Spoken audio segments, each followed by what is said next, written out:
Since the infamous Trump video surfaced where he talked to Billy Bush about how he treats women and how consent is a gray area, well, all of his arguments are falling flat. I mean, he says that this is basically locker room talk, but in actuality, this is more than locker room talk because there are many women now coming forward confirming that Donald Trump does, in fact, just walk up to women and kiss them without permission. He does grab them on either their bottoms or their vaginas.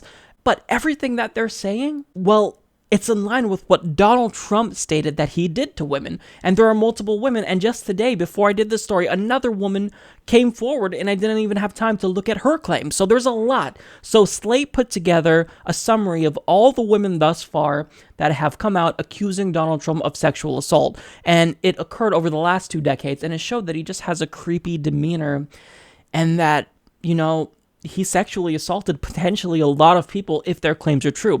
Now, Kathy Heller, in 1997, apparently some 20 years ago, she claims when she met Donald Trump for the first and only time, he grabbed her, went for a kiss, and grew angry with her as she twisted away. "Oh, come on," she alleges, he barked before holding her firmly in place and planting his lips on hers. A relative who was there that day didn't see Heller's entire interaction with Trump, but saw him get in her face and saw Heller pull away. He was very forceful. There was also Summer Zervos in 2007. Zervos described 2 occasions when Trump touched her inappropriately. When she visited him in New York in 2007 to discuss a potential job, she says he kissed her on the lips both when she arrived and when she left. Sometime later, he asked her to meet him at a hotel in Los Angeles for dinner. When he met her at his hotel, he came to me and started kissing me open mouth as he was pulling me toward him, she says. She pulled away and sat on a chair until he told her to sit next to him. He then grabbed my shoulder and then began kissing me again very aggressively and placed his hand on my breast. She says she pulled away again only to have him again grab her and try repeatedly to get her to go into the bedroom, suggesting they lay down and watch some telly. She tried to make a joke, but he grabbed her again. I pushed his chest to put space between us, and I told him, "Come on, man, get real," and he repeated my words back to me, "Get real," as he began thrusting his genitals. He tried to kiss me again, with my hand still on his chest. Wow. So, he doesn't take no for an answer. He doesn't read the social cues. He doesn't see that when he makes these advances, women clearly aren't interested. Now, Kristen Anderson, in the early 1990s, was another potential victim. She was deep in conversation with acquaintances at a crowded Manhattan night spot and did not notice the figure to her right on a red velvet couch until she recalls his fingers slid under her miniskirt, moved up her inner thigh, and touched her vagina through her underwear. And then there was Natasha Stoyov, who was a journalist for People magazine that was interviewing him and Melania. And while Melania was getting changed, Stoyanov says, Trump took her to another room. Within seconds, he was pushing me against the wall and forcing his tongue down my throat, she says in an account of the incident for People. Later, he told her, we're going to have an affair, don't you? She told a colleague after the trip and thought about reporting it, but she writes, I was ashamed and blamed myself for this transgression. I minimized it. It's not like he raped me. I doubted my recollection and my reaction. I was afraid that a famous, powerful, wealthy man could and would discredit and destroy me, especially if I got his coveted People feature killed. And then there was Jessica Leeds in the early 1990s. She was on a flight and was upgraded from coach to first class and alleges Mr. Trump raised the armrest, moved toward her, and began to grope her. Miss Leeds said she recoiled, and she quickly left the first class cabin and returned to coach, she said. There was also Rachel Crooks. In 2005, in an elevator with Trump, they shook hands, but Mr. Trump would not let go, she said. Instead, he began kissing her cheeks. Then, she said, he kissed me directly on the mouth.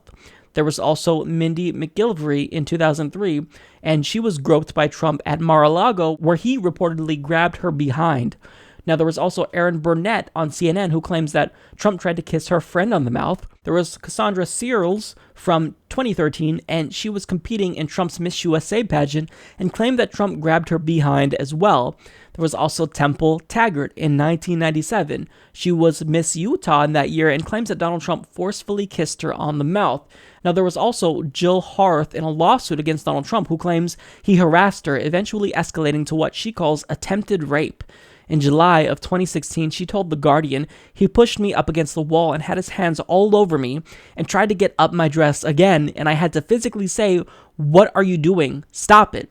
And then there was Ivana Trunk, who is his ex-wife, that claims that he made her feel violated during sex. So all of these stories are very similar. All of these women are sharing the same experience with Donald Trump.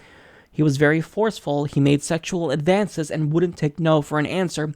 And look, he's claiming that these are just tools of the DNC. These women are lying for the DNC, which would be illegal.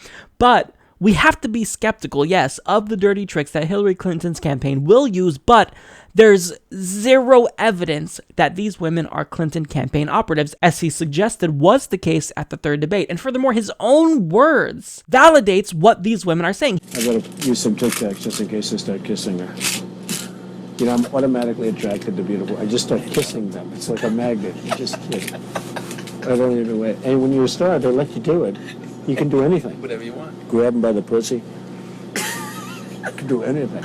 So if you take Donald Trump for his word, then all of the claims from these women who have come forward, I think they're credible. I think we have to take them at their word because Donald Trump admitted to Billy Bush he does this type of shit. He wasn't embellishing. He was being truthful that, yes, he does do this to women. He's very forceful. Consent is a gray area for Donald Trump. I was flabbergasted throughout the week as I saw more and more and more and more victims come forward. It's like, really? I mean, what is it going to take for you to just straight up drop out? I mean, I don't know what would happen. I know he's on the ballot in many states already, so it might be too late. But, I mean, this is a huge bombshell. It's really, really disturbing, and it shows he just has a very creepy demeanor. Now, the question is, why would these women all wait until now? That's what Trump supporters are saying as a defense. Aren't they just doing this for political purposes to defeat Donald Trump? Well, I mean, sure, that's something that you have to look at, but think about it this way.